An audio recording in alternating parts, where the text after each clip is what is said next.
ٹھیک، لیکن ہارون صاحب پی ٹی ایم کے پلیٹ فارم پہ جتنی بھی جماعتیں ان کے مطابق پی ٹی آئی کی جو موجودہ حکومت ہے وہ ایک جعلی حکومت ہے، اور مریم ساوا جو اس وقت لیڈ کر رہی ہیں اس پارٹی کو اور اس تحریک کو. کیا پھر سمجھا جائے کہ عمران خان صاحب گھر چلے جائیں گے، موجودہ حکومت خطرے میں ہے، اپنی میعاد کو پورا نہیں کر سکے گی، کیا یہ سمجھا جائے؟ دیکھیے، وہ آنے والے دنوں کے بارے میں کوئی پیشین گوئی تو نہیں کی جا سکتی، مگر کھیل اب خطرناک مرحلے میں داخل ہو گیا ہے. تو حکومت کیا کرے گی ہارون صاحب؟ حکومت بھی تو اپنا بچاؤ کرے گی، حکومت کیا کرے گی پھر؟ نہیں، ظاہر ہے حکومت اپنا بچاؤ کرے گی، اور عمران خان صاحب نے بالکل آج پھر تقریر میں کہا کہ ایک صدر صاحب ایسے تھے جنہوں نے اتنے بلوچستان کے دورے نہیں کیے جتنے دبئی کے کیے، اور ایک وزیر اعظم یعنی نواز شریف صاحب ایسے تھے جنہوں نے لندن کے زیادہ دورے کیے اور بلوچستان کے کم کیے، بلکہ کیے ہی کیا، برائے نام کوئٹہ گئے اور وہاں سے واپس آ گئے، ایک دفعہ شاید گوادر بھی گئے. تو عمران خان تو ڈٹے ہوئے ہیں، لیکن سوال یہ پیدا ہوتا ہے کہ باقی فورسز کیا کریں گی.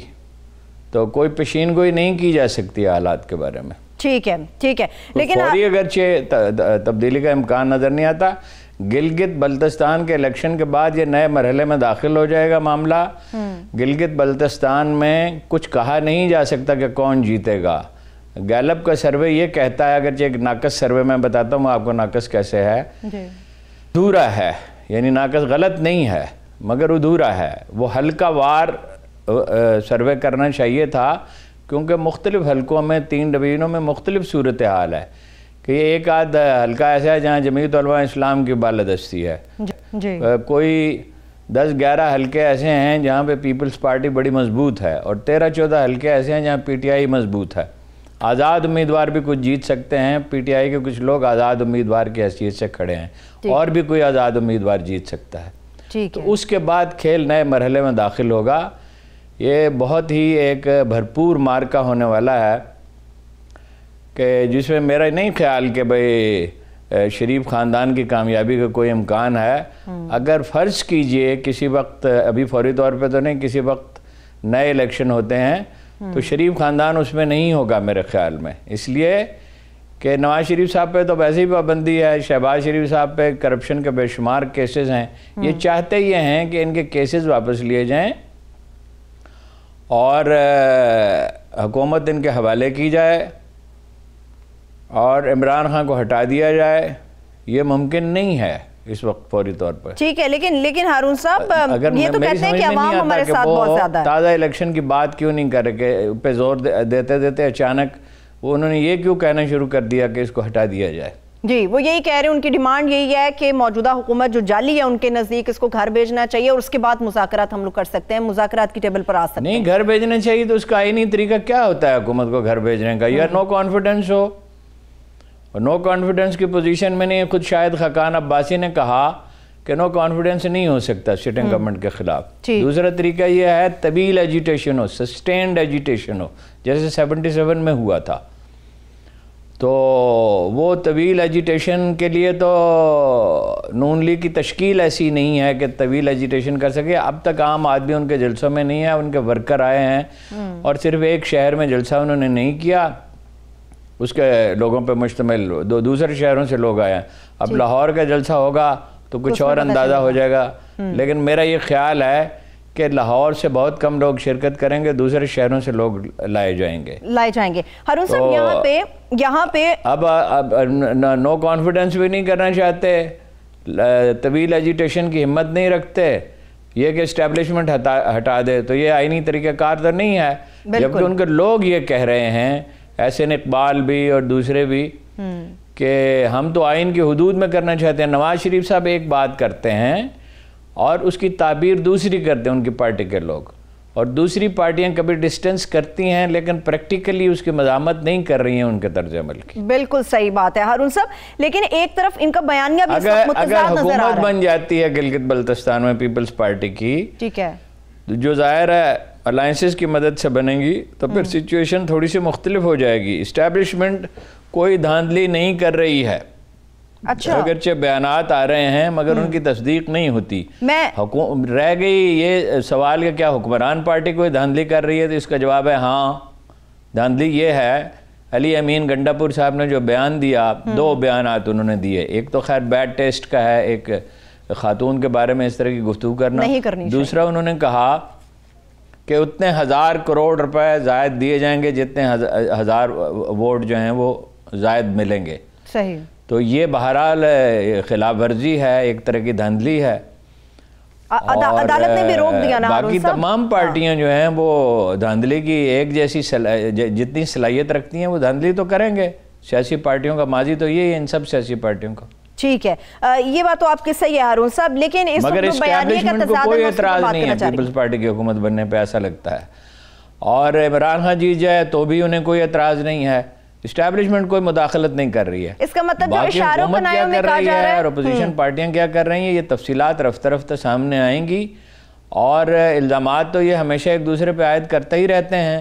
اب ان الزامات کے بارے میں کیا کہا جا سکتا ہے؟ مثلا یہ کہا گیا ہے کہ پوسٹل بیلٹ اس سے زیادہ تقسیم کیے گئے ہیں سرکاری ملازمین میں جتنی ان کی تعداد ہے. اب ہمارے پاس کوئی ذریعہ نہیں ہے، اگر ہمارے وہاں نامہ نگار جو ہیں ان سے آپ رابطہ کر سکیں تو ان سے رابطہ کر رہے ہیں. بالکل ہارون صاحب ان سے رابطہ کر رہے ہیں، وہاں کی جو سچویشن ہے وہاں اس وقت جو صورتحال ہے اس کے اوپر بات کرتے ہیں.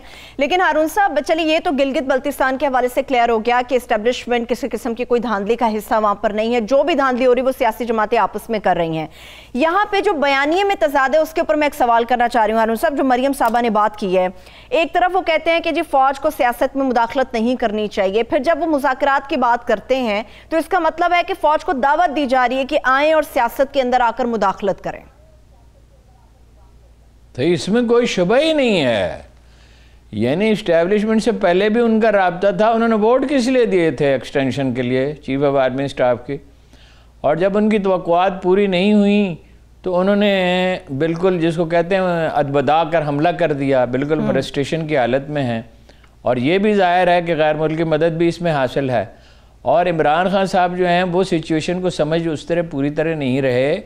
وہ کہہ رہے ہیں معیشت ٹھیک ہو گئی. کہاں سے معیشت ٹھیک ہو گئی ہے؟ اگر وہ یہ کہیں کہ معیشت کی بہتری کا امکان ہے اور گاڑی جو ہے وہ پٹڑی پہ چڑھ جائے گی تو یہ تو بات قابل فہم ہے. مہنگائی بڑھ رہی ہے، بے روزگاری بڑھ رہی ہے اور وہ کہہ رہے ہیں معیشت ٹھیک ہو رہی ہے. ان کا ایک ہی مسئلہ ہے کہ ان کی ناک رگڑی جائے. وہ عوامی مسائل حل کرنے پہ تو کوئی توجہ نہیں دے رہے. دعویٰ انہوں نے کر دیا کہ آٹے کی اور چینی کی قیمت نہیں بڑھے گی. کیسے دعویٰ کر دیا؟ بھائی جب یہ پریکٹیکلی ہوگا اس وقت بات کریں. آپ تو یہ بھی کہتے تھے کہ گیس نکل آئے گی، بہت امید ہے. میں نے اس وقت ان کے وزراء سے پوچھا، ان کے قریب ترین لوگوں سے، انہوں نے کہا 10% سے زیادہ کا امکان نہیں ہے. وہ خوش فہمی کی ایک جنت انہوں نے آباد کی ہوئی ہے، ارد گرد ان کے خوش آمدی ہیں. وہ صورتحال کا پورا ادراک نہیں رکھتے. ٹھیک، اس وقت گلگت بلتستان نمائندے بھی ہارون صاحب معراج عالم ہمارے ساتھ موجود ہیں، ان سے تھوڑی سی بات کر لیتے ہیں. معراج مجھے یہ بتائیے گا کہ اس وقت گلگت بلتستان میں تازہ صورتحال کیا ہے الیکشن مہم کو لے کر، الیکشن کو لے کر، اور لوگوں کا ایک عام رویہ کیا نظر آ رہا ہے؟ کس جماعت کی طرف زیادہ راغب نظر آ رہے ہیں؟ کس کا منشور زیادہ طاقتور ہے اس وقت؟ گلگت بلتستان میں جو انتخابی ہماگینی ہے وہ اس وقت عروج پر ہے. پہلی بار وفاقی پارٹیوں کی ٹاپ لیڈرشپ گلگت تشریف لائی اور بھرپور انتخابی مہم چلائی. اس وقت پوری دنیا کی نظریں گلگت بلتستان کے انتخابات پر ہے. گلگت میں جتنی سردی ہے اس وقت جو انتخابی ہماگینیاں ہے اس میں اتنی گرمی نظر آ رہی ہے. مقابلے کی بات کروں تو گلگت بلتستان کے 23 حلقوں میں سے 11 حلقوں میں پاکستان پیپل پارٹی اور پاکستان تحریک انصاف کے درمیان کانٹے کا مقابلہ نظر آ رہا ہے. مسلم لیگ نون کی 3 حلقوں میں پوزیشن مضبوط نظر آ رہی ہے. 2 حلقوں میں NWM بھی مضبوط ہے کیونکہ دونوں NWM کے جو امیدوار ہے ان کو پاکستان تحریک انصاف کی حمایت حاصل ہے. ایک حلقے میں اسلامی تحریک کے مقابلے کی پوزیشن میں ہے. باقی کچھ ایسے حلقے بھی ہے جہاں آزاد امیدوار بھی مضبوط نظر آ رہے ہیں. ٹھیک ہے. اچھا معراج مجھے یہ بتائے گا کہ جی بی کا حلقہ 3 ہے جس کی پولنگ ملتوی ہوئی ہے اور کہا جا رہا ہے کہ 22 نومبر کو یہاں پہ انتخابات ہوں گے. اس کی وجہ کیا ہے اور وہاں پر لوگوں کی کتنی بڑی تعداد ہے ووٹرز کی جو اس حلقہ سے منسلک ہیں؟ جی بی ایل اے 3 کا جو پولنگ اپنا انتخابات کا جو شیڈول تھا وہ وہاں سے پاکستان تحریک انصاف کا صوبائی صدر تھا سید جعفر شاہ. اس کی ولادت کے بعد اس کا جو پولنگ شیڈول تھا وہ 22 تاریخ کو رکھا ہے. وہاں بھی 3 کینڈیڈیٹ ہے پاکستان مسلم لیگ نون، پاکستان تحریک انصاف اور پیپل پارٹی کے. ان کے درمیان بھی کانٹیدار مقابلہ متوقع ہے. جی ٹھیک ہے، مجھے لاسٹلی یہ بتائیے معراج، 14 نومبر سے 16 نومبر تک کہا گیا کہ عام تعطیل ہے، لوگوں کو راغب کیا جائے گا کہ آئیں اپنا ووٹ کاسٹ کریں. کتنی بڑی تعداد لوگوں کی ایسی ہے جو ان تمام جماعتوں سے مایوس ہے اور کسی آزاد امیدوار کا انتخاب کرنے کے لیے بات کر رہی ہے؟ گلگت بلتستان کے تقریباً حلقوں میں یہ ہے کہ وہ سیاسی لوگوں میں رجحان ہے، جن میں نہیں تھا وہ بھی جہاں مریم نواز آئی، بلاول بھٹو زرداری آئے اور وفاقی وزیر علی من گنگاپور آئے. انہوں نے ہر حلقے میں انتخابی مہم چلائے اور جو جن میں شعور نہیں تھا ان کو جو سیاسی شعور تھا وہ شعور دیا گیا. کچھ حلقے چلیں ٹھیک ہے، بہت شکریہ، تھینک یو سو مچ. معراج گلگت بلتستان سے ہمارے ساتھ. ہارون صاحب میں اس پہ آپ سے بات کروں گی مگر ایک چھوٹی سی بریک کے بعد، بریک کی طرف چلتے ہیں، بریک سے واپس آئیں گے. اس پہ بات کریں گے رانا ثناء اللہ کے داماد کے حوالے سے خاص طور پہ بات ہوگی اور امریکی صدارتی انتخابات کے حوالے سے بات ہوگی. Stay with us.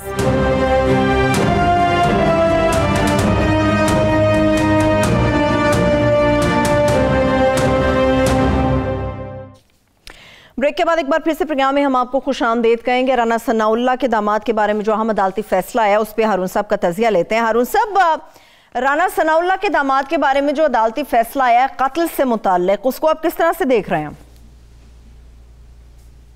فیصلہ نہیں آیا، فرد جرم عائد ہوئی ہے. جی فرد جرم عائد کر دی گئی. وکلاء نے بہت مزاحمت، فرد جرم عائد کر دی گئی نا، ان کے وکلاء نے اس کی بہت مزاحمت کی اور کہا کہ یہ سیاسی معاملہ ہے. تو انہوں نے کہا 2 آدمی قتل ہوئے ہیں. آپ کے علم میں ہونا چاہیے کہ 2 بھائی تھے جو رانا صاحب کے گروپ میں تھے، بعد میں وہ شیر علی کے گروپ میں چلے گئے. 2016 میں ان میں سے ایک عمران بٹ قتل ہو گیا جی، اور 2017 میں آصف بٹ قتل ہو گیا. اس کا الزام ہے. تو جج صاحب نے یہ کہا کہ آپ ہر چیز کو سیاسی کیوں بناتے ہیں؟ 2 آدمی قتل ہوئے ہیں، گواہ موجود ہیں، تو فرد جرم عائد ہوگی. اس میں تو کوئی غیر ضروری تاخیر نہیں ہو سکتی. یہ اسپیشل کورٹ ہے، وہ جو جسٹس کھوسا نے جو عدالتیں بنائی تھیں، خصوصی عدالتیں جس میں 3-4 مہینے میں لازماً فیصلہ ہوتا تھا، وہ ان کا پلان تو یہ تھا کہ 1 مہینے سے زیادہ نہ ہو، لیکن وکلاء اس کو ریزسٹ کرتے ہیں. پھر انہوں نے یہ کہا کہ بار ایسوسیشن کے انتخابات ہونے والے ہیں. سوال یہ ہے کہ بار ایسوسیشن کے انتخابات ہوتے رہیں، اس میں تو ایک وکیل نے پیش ہونا ہوتا ہے یا 2 وکیلوں نے پیش ہونا فرض کیجئے، تو وہ جائیں اپنا ووٹ ڈالیں اور عدالت میں آئیں. اس کا مطلب یہ تھوڑی ہے کہ اس کو ڈیلے کیا جاتا رہے. باقی یہ میاں شفیق صاحب سے پوچھ لیں کہ کیا صورت ہے. بالکل میرے ساتھ ہی ہیں اس وقت ہارون صاحب. میاں شفیق صاحب بیورو چیف فیصلہ آباد ہمارے ساتھ موجود ہیں، ان سے بات کرتے ہیں.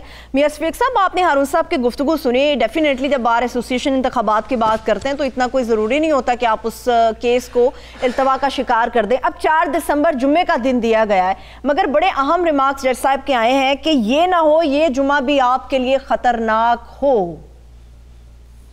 دیکھیں ہارون صاحب، آپ بھی اچھی طرح جانتے ہیں یہ معاملات تھے تو سیاسی، لیکن سیاست آپ کو پتہ ہے کہ عدالتوں سے باہر ہوتی ہے. یہ وہی واقعہ ہے جس کے حوالے سے 2018 کے انتخابات کے موقع پر چودھری شیر علی نے بڑا شور مچایا تھا کہ رانا ثناء اللہ اپنے جتنے سیاسی مخالفین ہیں ان کو قتل کرا رہے ہیں. تقریباً کوئی فیصلہ آباد میں 16 لوگ تھے نون لیگ کے کارکن جن کو قتل کیا گیا تھا. ان کو جعلی مقابلوں میں یا ویسے انون پرسنز نے فائرنگ کر کے قتل کیا تھا. یہ بھی انہی واقعات میں سے ایک واقعہ ہے. پہلے ایک لڑکا قتل ہوتا ہے عمران بٹ، جو کہ پہلے چودھری رانا ثناء اللہ کے گروپ کا بڑا سا گرم ساتھی تھا. ان کو چھوڑ کے وہ چودھری شیر علی گروپ میں چلا گیا. یہ ایک رنجش تھی، اسی رنجش کی بنا پہ اس کو ٹھکانے لگوایا گیا. یہ ہم نہیں کہتے کہ رانا ثناء اللہ نے قتل کروایا، یہ ان کی اپنی مبینہ طور پہ یہ آپ کیسے کہہ سکتے ہیں بھائی؟ اسے مبینہ طور پہ کنسیڈر کیا جائے. یہ ان کی اپنی جماعت کے لوگوں نے بھی الزام لگایا اور ان کا الزام ہے نا. ابھی عدالت کا کوئی فیصلہ تو نہیں آیا نا. بالکل. اب اس کا جو جب قتل ہوا پھر اس کے کیس کو لے کے اس کے جو حقیقی بھائی آصف بٹ وہ لے کے چل رہا تھا، وہ بھی جو شیر علی کے گروپ میں ہی شامل ہے. تھوڑے دنوں بعد ہی اس کیس کی پرسو کے دوران ہی اس کو بھی قتل کر دیا گیا. اب دونوں بھائیوں کا مرڈر کیس ہے، کورٹ میں چل رہا تھا. پہلے اس کے 7-8 یہ بھی لگی تھی اور کیس چل رہا تھا خصوصی عدالت میں. اس عدالت نے اس کو شفٹ کر دیا سیشن کورٹ میں. اب سیشن کورٹ میں نون لیگ کے جو وکیل ہیں، جو رانا ثناء اللہ کے جو وکیل ہیں، انہوں نے کافی زیادہ رنگ دینے کی کوشش کی کہ جناب یہ اس کو سیاسی طور پہ بنایا جا رہا ہے. قتل تو ہوئے ہیں اور کس نے کیے ہیں یہ بھی سارا شہر جانتا ہے کہ کیسے ہوا واقعہ، لیکن وہ کوشش یہ کی جا رہی ہے کہ اس کو کسی طریقے سے الجھایا جائے، معاملے کو تاخیر کا شکار کیا جائے. بہرحال آج فرد جرم عائد ہو چکی ہے رانا ثناء اللہ کو، تو پولیس نے جب وہ وزیر قانون تھے دوران تفتیش ان کو بے گناہ کر کے پرچی تھما کے ان کو تو کیس سے نکال دیا، لیکن ان کا جو داماد ہے وہ شہریار، اس کو پچھلے سال 19 اگست 2019 کو باقاعدہ گرفتار کر لیا گیا تھا اور تفتیش کی تھی، بہت ساری کڑیاں مل رہی تھیں، لیکن وہ بعد میں ضمانت پہ رہا ہو گئے۔ لیکن آج جب عدالت میں کیس پیش ہوا اور اس کی فرد جرم عائد ہوئی، شہریار نے وہی موقف اختیار کیا جو سیاستدان یا مخالفین کرتے ہیں کہ ان پہ سیاسی طور پہ یہ الزام عائد کیا گیا ہے۔ 5 دسمبر ڈیٹ پڑی ہے تفتیش سماعت کی، 4 دسمبر جہاں تک میرا نالج ہے میاں شفیق صاحب 4 دسمبر کی تاریخ ہے، جمعے کے روز کی۔ چلے بہت شکریہ، thank you so much case سے متعلق آپ نے بات کیا۔ ہارون صاحب جس طرح سے اس کی اپڈیٹس آئیں گی ہم بھی ڈیفینیٹلی پروگرام مقابل میں اس کے اوپر بات کریں گے، مگر ابھی ایک اور بڑا اہم معاملہ جو آپ نے پہلے سیگمنٹ میں ذکر کیا LOC کے حوالے سے، یہ جو آبادی کو نشانہ بنایا ہے بھارت نے، ہلکے اور بھاری ہتھیاروں کے ساتھ گولہ باری کی گئی ہے، ایک جوان شہید ہوا ہے، 4 شہریوں کے بارے میں اطلاع سامنے آ رہی ہے، یہ کیا ہے ہارون صاحب؟ ایک طرف ہمارا ملک مستحکم نہیں ہو رہا، سیاست میں ایک عجیب ہلچل ہے، ملک کی سیاسی پارٹیاں عجیب بیانیے کے ساتھ چل رہی ہیں، ایسے میں بھارت کی طرف سے اس قسم کی کارروائیاں کتنی نقصان دہ ہیں؟ دیکھیے وہ تو یعنی ان کا تو یہ دعویٰ ہے، وہ کچھ بھی کہہ سکتے ہیں، بھارت کی ساری سیاست جو مکر اور جھوٹ اور سیاست کی کا ان کا رویہ ہے، ان کی ساری سیاست جھوٹ اور مکر کی ہے پہلے دن سے۔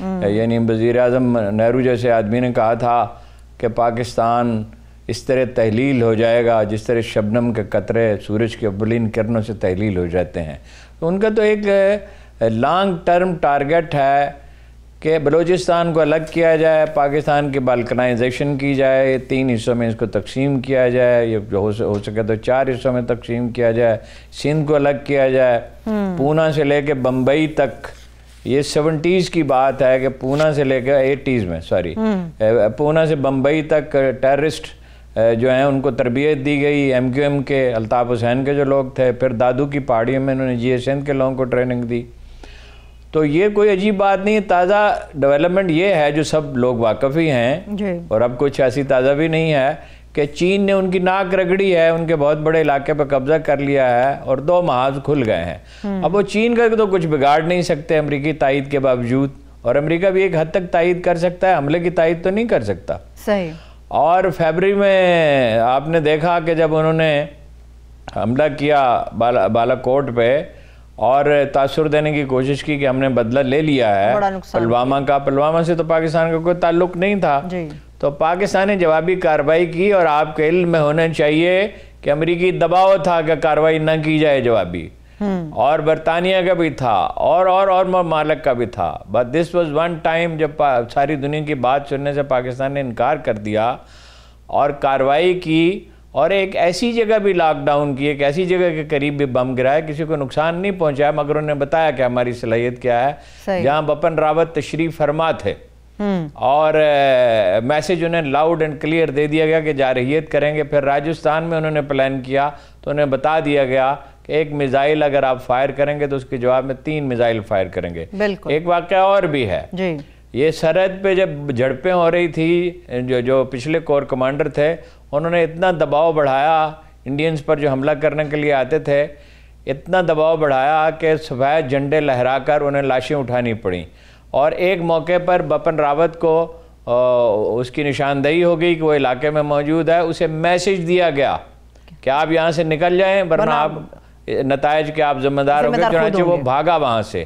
پاکستان ایسکیلیٹ نہیں کرنا چاہتا تھا، سچویشن کو زیادہ خراب نہیں کرنا چاہتا، مگر مودی کی ضرورت یہ ہے کہ وہ اپنی رائے عامہ کو مطمئن رکھے۔ اس نے بہت بڑے بڑے دعوے کیے، بلوچستان کو الگ کر دیا جائے گا جیسا کہ مشرقی پاکستان کو کیا گیا تھا، یہ 1971 کا پاکستان نہیں ہے، یہ ایک وار ہارڈنڈ آرمی ہے جس کے پاس ایٹم بم ہے، جس کے پاس میزائل ہیں اور اپنے بنائے ہوئے میزائل ہیں، جس کے پاس طیارے ہیں اور اپنے بنائے ہوئے طیارے ہیں، صحیح، اور یہ اپنا دفاع کرنے کی پوری صلاحیت رکھتا ہے۔ ہمارا تو جو بھی ہوگا لیکن اس کا نتیجہ جیسے ضیاء الحق نے کہا تھا کہ اس کے نتیجے میں انڈیا میں وہ ایسی تباہی آئے گی کہ تاریخ ہمیشہ اسے یاد رکھے گی۔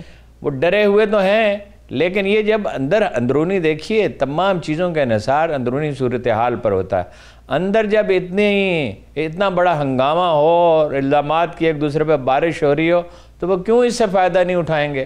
یعنی ہمارا حال یہ ہے کہ ہم پہلے بات کر رہے ہیں گلگت بلتستان کی اور پھر اس کے بعد بات کر رہے ہیں لائن آف کنٹرول کی. 15 شہری ہمارے جو زخمی ہوئے ہیں، 5 شہید ہوئے ہیں. یہ اتنا بڑا واقعہ ہے. امریکہ کا وہ حلیف ہے، باہر سے دباؤ اس پہ آئے گا نہیں. لیکن بہرحال پاکستان آرمی اس کی پوری صلاحیت رکھتی ہے مزاحمت کرنے کی. سول آبادیوں کو بہت نقصان پہنچ رہا ہے. 20-25 برس پہلے یہی صورتحال تھی کہ نیلم ویلی میں آپ ٹریول نہیں کر سکتے تھے. ابھی بھی لگتا ہے ہم گئے ایک دفعہ، کچھ اخبار نویسوں کا ایک وفد گیا تو ہم سے یہ کہا گیا کہ بھائی آپ احتیاط کے ساتھ ٹریول کریں، اور ایک موقع پر ہمیں چھپنے کے لیے کہا گیا جہاں وہ ہائٹ پر تھے اور وہاں سے انہوں نے اندیشہ ظاہر کیا کہ وہ گولہ باری کر سکتے ہیں اور اخبار نویس بھی نشانہ بن سکتے ہیں. صحیح ہے. صحیح. آپ نے جو پلوامہ کی ایک جی ہارون صاحب کنٹینیو رکھیے. پلوامہ کی آپ جو بات کر رہے ہیں ڈیفینیٹلی پاکستان کا اس میں ہاتھ نہیں تھا، مگر ہمارے بڑے کچھ ایسے سیاسی لوگ تھے جنہوں نے غیر ذمہ دار قسم کے سٹیٹمنٹس بھی پلوامہ کے حوالے سے دی تھی. چلے آپ دنیا کے اب ذرا بڑے کینوس وہ دیکھیے نا، وہ غیر ذمہ دارانہ بیانات آپ توقع رکھیں آئندہ بھی دیے جائیں گے. اور محترمہ نے مریم نواز نے دھمکی دی ہے، راز کھلے. ایاز صادق جیسا آدمی کہہ رہا ہے کہ مجھے چھیڑا نہ جائے. اس نے دیکھیے نا جس وقت یعنی بھارت خجل اور شرمندہ تھا اور دبا ہوا تھا اور اندر سے لان تان مودی پہ ہو رہی تھی تو اس نے انہیں جشن منانے کا موقع دیا اور یہ کہا کہ ان کی پاکستان کی تو بالوں کی تو ٹانگیں کانپ رہی تھی.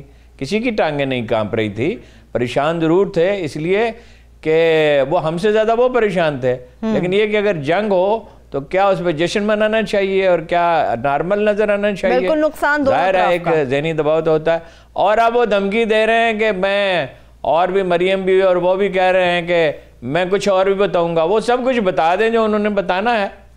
اسی لیے تو میں کہتا ہوں نا کہ شریف خاندان کا کوئی مستقبل نہیں ہے.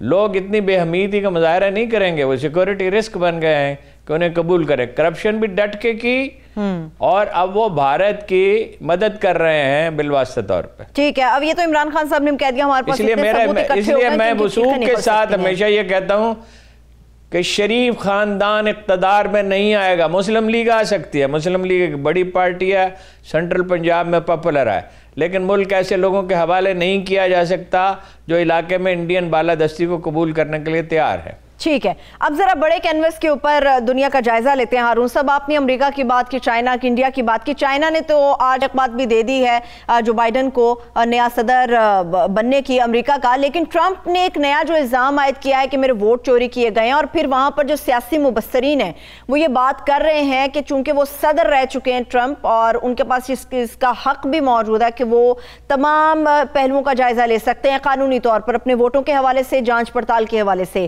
تو یہ جو بائیڈن کی جیت کا باقاعدہ آفیشیل اعلان کب ہوگا؟ ابھی تو انہیں نئے متوقع صدر کے طور پہ جانا جا رہا ہے. نہیں آفیشیل اعلان نہیں، وہ ایک مغالطہ. بعض پاکستانی اخبارات اگر آپ پڑھتے ہیں تو مغالطہ پیدا ہوتا ہے. وہ آفیشیل اعلان کبھی بہت جلدی نہیں ہوا کرتا. آپ کی اطلاع کے لیے عرض ہے کہ ابھی کچھ ووٹ ڈالے جانے والے ہیں. مثلا جو انتخابی عملہ ہے اس نے ووٹ نہیں ڈالے، اور سرکاری اعلان ہمیشہ تاخیر سے ہوتا ہے.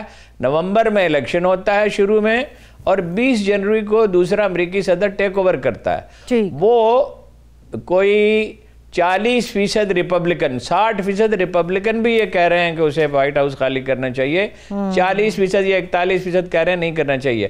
امریکی رائے عامہ سے پوچھا گیا تو 21% لوگوں نے کہا کہ اسے نہیں کرنا چاہیے، اور 79% نے کہا کہ خالی کرنا چاہیے. ایک مہوم سی ان کی امید ہے کہ عدالتوں سے انہیں کوئی ریلیف مل جائے گی. اور مگر عدالتیں کیا کریں گی؟ عدالتیں کیا اپنا ملک غیر مستحکم کریں گی؟ الگور والا واقعہ لوگوں کو یاد نہیں ہے کہ الگور کے پاپولر ووٹ زیادہ تھے غالباً، لیکن یہ عدالت نے جو ہے وہ کوئکلی فیصلہ دیا، اس نے ٹیک اوور کر لیا.